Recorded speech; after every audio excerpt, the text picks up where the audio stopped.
Hey y'all, it's your girl Haley. I'm the girl behind Brewing Happiness, which is a health and happiness website with recipes dedicated to all definitions of health. Today we're making my favorite Christmas dish. My family always does a Christmas brunch, which I don't know is traditional or not, but it's a tradition in my family. So every year my mom always makes this monkey bread, which has been in our family forever. I think my grandma gave her the recipe. I don't know where the recipe actually came from. It's really delicious, but I've decided to kind of level it up and use challah in the monkey bread. So challah is a really delicious, sweet kind of bread, but it holds up to all of the sauce that's on it. Kind of like a cinnamon roll, but way better. So the differences between my mom's monkey bread and mine, besides the fact that she just uses frozen rolls to make it, and we're gonna be making bread ourselves, is the fact that I'm sweetening everything with some coconut sugar. I'm using Bob's Red Mill coconut sugar, which is my favorite. Love me some Bob's Red Mill. They're sponsoring this video, but I would use their products anyway. I love them so, so much. So we're using some Bob's Red Mill coconut sugar. We're also using a little bit of maple syrup to sweeten it. And then we're using our trusty Bob's Red Mill all-purpose flour. I feel like we should just dive in because making bread is a process that takes time, but it's totally worth it. So let's do this. So our first step is to grab 3/4 a cup of warm water. Right into our 3/4 a cup of warm water, we're going to add 4.5 teaspoons of active dry yeast. This is 2 packets if you're using the packets. We're gonna let the yeast sit for 10 minutes, which is gonna give it time to activate and get ready to go and leaven your bread. When you start to see the little bubbles rise, you'll know that your yeast is activated. So this is ready to go, and we're gonna add our wet ingredients to here and mix those first. So you need 1/3 a cup of maple syrup, 1/4 a cup of neutral oil. You could use grapeseed oil, avocado oil, vegetable oil, whatever you want. Then we have 1 tablespoon of salt. Yes, you need a tablespoon. Next, we're gonna do 3 large eggs just right in the bowl. And then finally, you're gonna add 1/2 a cup of Bob's Red Mill coconut sugar. Now you just wanna whisk this all together.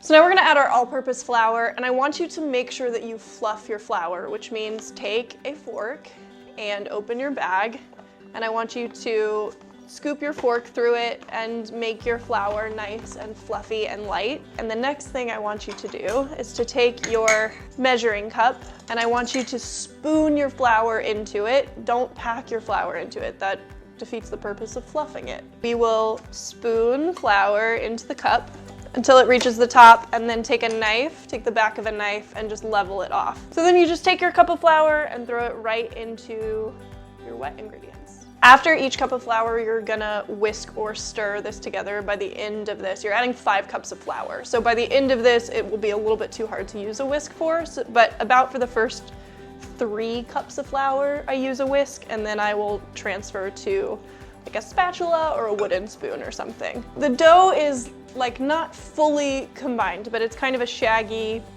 bit of dough. And now we're gonna start kneading it, and that will fully combine everything. So you just wanna generously flour your surface, and we'll continually add flour because this dough is a pretty sticky dough. So now I'm just gonna plop the dough right down in the middle of this. And then we're just gonna start kneading, which basically means to take your dough and kind of fold it over itself and then push it back down. And you're gonna do this for 10 minutes. By the end of that, it will come together really nicely in kind of an elastic ball. Still a little bit sticky, which is totally fine. That's how it should be. Challah is kind of a wet dough. So you just wanna take a bowl. We're gonna throw some of our neutral oil, whatever oil you used before, grapeseed, avocado, vegetable. Run it along the sides of the bowl. Transfer our dough right on in. Then we're going to just take a kitchen towel and cover it, and we will set this to rise for 2 hours. Magically, our bread is risen. Wow, look at it. It's so big. Our child is all grown up. Isn't it exciting? Okay, so now we take a bundt pan and spray it with some nonstick spray, whatever kind you want. And then at the bottom of it, we're gonna throw some chopped pecans, just a cup of chopped pecans. All right, we're gonna take a little bit more flour and just lightly flour our surface. And then we're gonna dump our risen dough right in the middle of it. And now what we're gonna do is just take little balls of dough, probably 2 to 3 tablespoon balls, roll them, and then place them into our tin, and then do that a lot.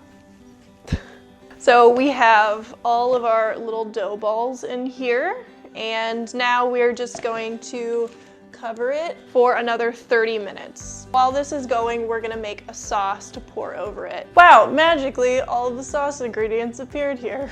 Isn't that cool? Okay, so you're gonna start with a small pot, and I have a cup of butter in there. And we're going to heat this over medium-low heat on the stove just until it's melted. And now we're gonna add a cup of coconut sugar right in here. So when you add the coconut sugar in, you wanna whisk it together, but it's still gonna be kind of separated and gross looking. So don't worry about that, it's supposed to. It will come together when you add this, which this is half a cup of, I'm using an oat milk creamer, but you could use heavy cream, you could use a different kind of non-dairy creamer. You just want it to be kind of like thick and luscious because it's gonna bring everything together. So I'm gonna slowly pour this in and whisk while I'm doing that. You'll know that it's ready when it's all like one homogeneous color and it's very smooth in texture.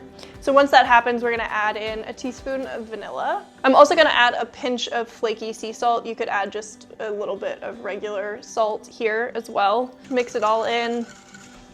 Meanwhile, I've preheated my oven to 350, so do that also. This is risen for 30 minutes, so we're gonna remove the towel, and then we're gonna pour our sauce, probably about half to 2/3 of our sauce onto the rolls. I'll give this just a couple of minutes and the sauce will sort of settle a little bit. And meanwhile, I'm gonna cover this with tin foil and then add it to a baking tray. And then this is going to bake for 45 minutes covered, and then you will uncover it and let the top get a little bit crispy just for the last like 10 minutes. And then you are ready to take it out of the oven. Okay, so from here, you're just gonna flip it onto the plate that you're serving it on. And then here's the big reveal. Beautiful. And then this is where you take your extra sauce and you pour it right on over. There you have it. This is our challah monkey bread. You can see all of the individual rolls that make it easy to pull apart, or you can cut this into nice slices, which is what I like to do, and serve it to your friends and family. I hope you guys have a beautiful holiday season.